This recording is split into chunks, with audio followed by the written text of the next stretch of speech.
বেগুনতোলাকে কেন্দ্র করে পারিবারিক বিবাদের জেরে ভাইপোর হাতে খুন জেঠু। আজ সকালে একটা বেগুনতোলাকে কেন্দ্র করে ভাই ও ভাইপোর হাতে মারধর ঘটনায় মৃত্যু হয় জেঠুর। ঘটনাটি ঘটেছে মুর্শিদাবাদের জলঙ্গি থানার বিদুপুর কলোনি এলাকায়। ঘটনার খবর পেয়ে ঘটনাস্থলে ছুটি যায় পুলিশ মৃতদেহ উদ্ধার করে ময়নাতদন্তের জন্য পাঠায়। ঘটনার পর অভিযুক্তরা পলাতক বলে জানা যায়। স্থানীয় বাসিন্দা সূত্রে জানা যায়, মৃতের নাম শাহজাহান শেখ, 52, বাড়ি মুর্শিদাবাদ জেলার জলঙ্গি থানার বিদুপুর কলোনি এলাকায়। শাহজাহানরা 3 ভাই।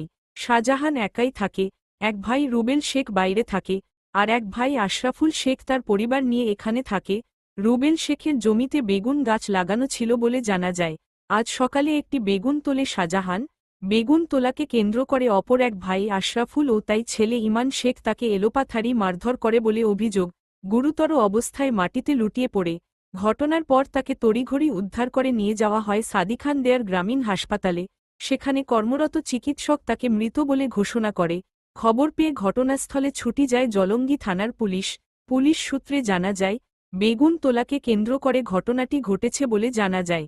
মৃতদেহ ময়নাতদন্তের জন্য পাঠানো হয়েছে।